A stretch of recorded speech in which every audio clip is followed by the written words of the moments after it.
Gubernur Jawa Timur Khofifah Indar Parawansa bersama Kapolda Jatim, Pangdam 5 Brawijaya, Pangko Armada 2, jajaran Ditlantas Polda Jawa Timur, Bupati dan Wali Kota, Kapolres serta Dandim se-Jawa Timur, Dishub dan Dinas PU Bina Marga Provinsi dan Kabupaten Kota se-Jawa Timur, serta instansi vertikal maupun BUMN di Jawa Timur yang bergerak di sektor infrastruktur dan transportasi menggelar rakor angkutan Lebaran tahun 2022 di The Singasari Resort Hotel Kota Batu.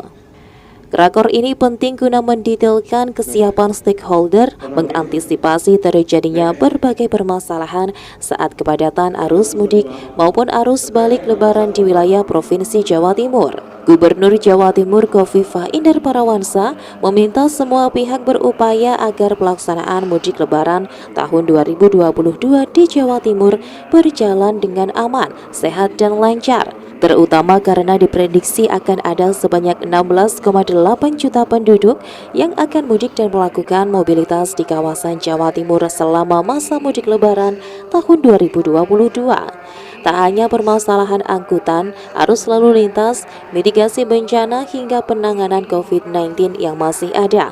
Meski sudah mereda, Gubernur menjelaskan dalam rakor langkah-langkah mitigatif preventif sudah dilakukan untuk mengantisipasi kemungkinan terjadinya penumpukan kendaraan di satu titik serta berbagai upaya perlindungan lainnya.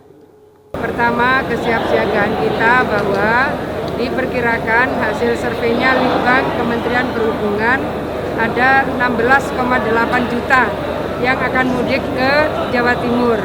Dari 16,8 juta, sebagian besar menggunakan mobil pribadi, 47%. Ini semua harus diantisipasi, disiapkan berbagai langkah-langkah mitigatif, langkah-langkah prospektif yang bisa memberikan opsi kepada mereka pada saat di mana kemungkinan terjadinya penumpukan kendaraan di satu titik misalnya. Makanya tadi kita menyampaikan titik-titik rawan terhadap kemungkinan terjadinya kemacetan, misalnya di exit tol, misalnya ketika ada pasar tumpah.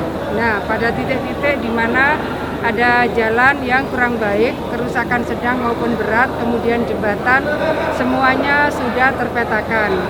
Ada 270 lebih pospam dan posyan di seluruh Jawa Timur.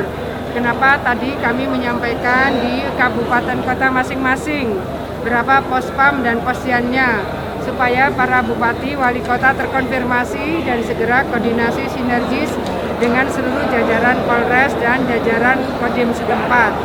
Kemudian titik-titik yang harus kita antisipasi adalah di titik yang kemungkinan potensi terjadi hal-hal yang tidak kita inginkan. Maka ada call center untuk antisipasi hal-hal misalnya terkait dengan kepadatan, kemacetan sampai dengan laka lantas.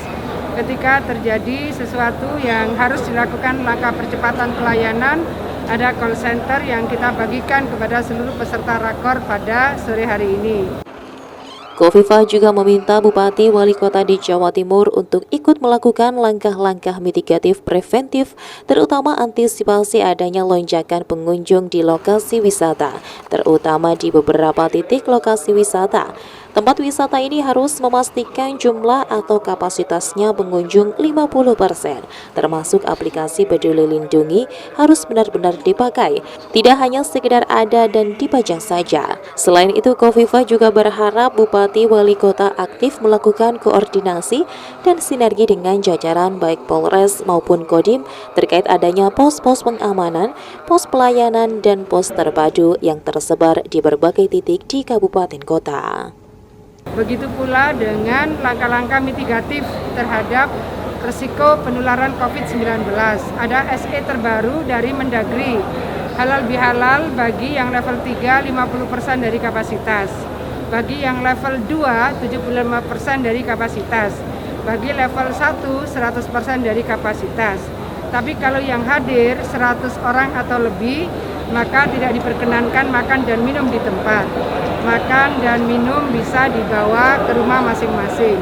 Ini surat edaran Mendagri terbaru. Nah, masing-masing akan terus kita lakukan koordinasi baik secara vertikal maupun horizontal.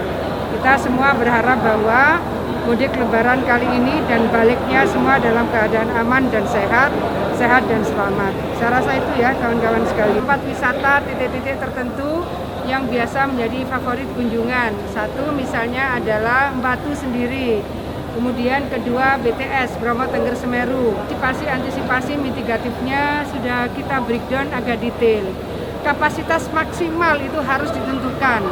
Jadi kalau ada kapasitas maksimal, selebihnya ya harus nunggu sampai yang di dalam keluar. Kan ini banyak kalau di Padusan Pacet itu kan wisata air. Dulu pernah ada over capacity misalnya. Ini yang kita pesan kepada seluruh bupati wali kota menentukan kapasitas maksimal, termasuk Batu ini kapasitas maksimal titik-titik tertentu itu harus diputuskan.